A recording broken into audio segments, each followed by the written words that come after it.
Everybody, welcome. We are in Little Haiti, which is a neighborhood in Miami. Where we're going to right now is one of the best Haitian restaurants in the entire city. It's called Naomi's Garden. It opened originally as a catering company owned by an Israeli family, but has since become a really indispensable part of Little Haiti and Haitian culture due to the outstanding work and cooking from Haitian women who have been working there for decades. People come every day.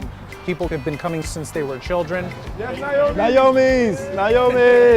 So it's a really interesting story at this place. It's a really important place in the community and for the Haitian people. The food is supposed to be delicious, so let's head over there now, and I can't wait to try it.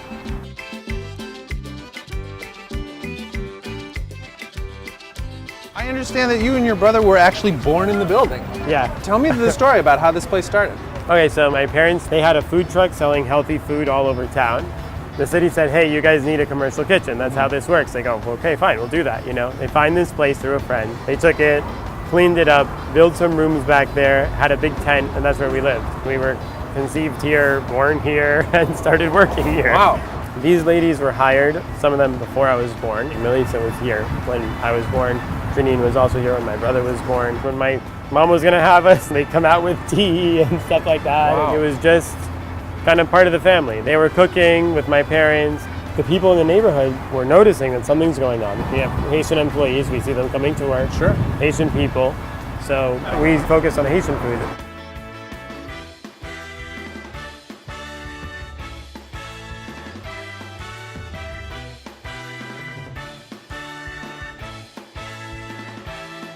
We eat here every day since 1980. I've been coming here. The food is great. You've been coming here every day since 1980. Yes. They have the perfect seasoning, the perfect ingredients that I'm familiar with back home in my country. So every time I come here, it makes me feel like I'm actually in Haiti. We're very thankful because there's not a lot of restaurants in the area that even have vegan varieties or vegetarian varieties. Okay. So, Are there a lot of vegetarians and vegans in Haiti? yes, there's a lot of Rastas. There's a lot of Rastas. A lot of us, yeah. If you're Rastafarian, what does that mean as far as what you can eat? Rasta only stick to all natural food, which is the earth. Fruits, vegetables. Ground provision. Right. Did you grow up in Haiti? Did you grow up in Miami? I Did grew you? up here in Miami. I came here when I was 8, going on 9. So basically I've been here since then. I'm 39 years old. You look great for being 39. That's what being a vegan does. That's what Naomi would do to you. Yes, exactly. Yeah, this is Janine Mag. Jenny? Mag. Mac. And your name? Melisande Khan. Lucas. Enchanté. Enchanté. Hi, Betty. Yes, Betty. I'm Lucas. Nice meeting you, Lucas. Nice to meet you.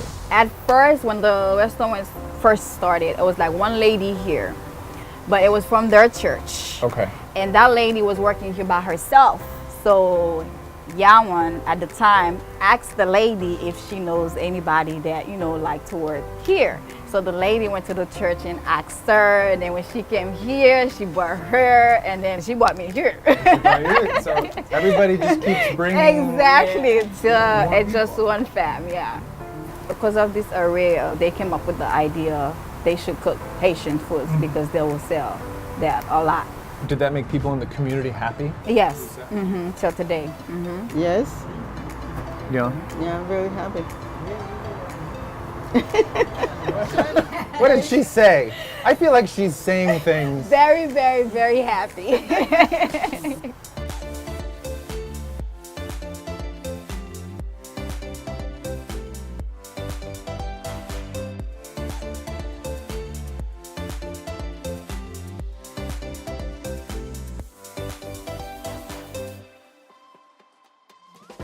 Why don't we dig in to the fried fish? This is an entire red snapper that has been deep fried. Oh yeah, that's good. It's got a little bit of a spice in the fry batter mixture, and so it gives it a little bit of a peppery kick. And then we've got the riz collé. So you can have rice and beans separately, or you can have the rice and beans is going to be integral to any Haitian meal. Sorry, I do have to talk briefly about roosters. This is what we're taught as kids, that the cock crows at sunrise. This is not true. They do it all the time. all the time. I learned this the hard way when I lived in El Salvador, and there were a lot of chickens and roosters around, and I thought they only did it to wake up in the morning. I was like, okay, cool. I can handle that. I can wake up at sunrise.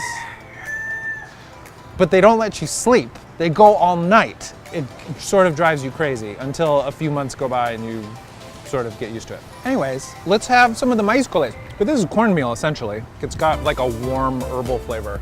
It's comforting. Over here we have some of the chicken curry. It's gonna be a little bit sweet, a little bit earthy, a little bit nutty. And then this is gonna be cooked with some vegetables, with some onions, some celery. That's very good. We've got some spinach here that's sort of been cooked in fat. Nice and soft. I love the taste of spinach. So we have our legume, which is essentially a hearty vegetable stew. I mean, this is something you could eat every day. I really appreciate this tomatoey, oniony concoction. I have nothing bad to say about any of this. This is hearty cuisine. What is a business, right? Because a business is just a name, a legal entity. I really think that a business is only about its people. Its people is what makes it what it is. People come here and they go, this is my restaurant. And I'm like, this is my restaurant. What do you mean, you know? No. But they feel connected. And they feel possession of it. They feel possession of the restaurant. And we closed for 6 months to do renovations 2 years ago.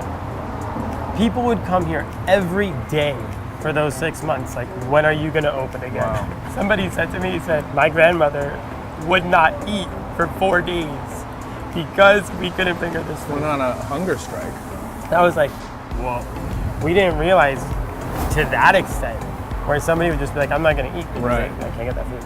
So it's a huge need. After the hurricane, it's incredible. So many people didn't have power. We didn't have power. No.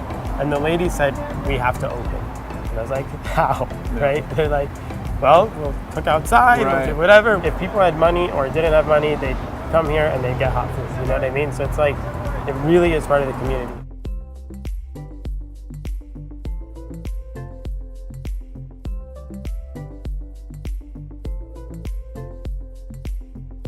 If you've learned nothing from Dining on a Dime, it's that food is more than food.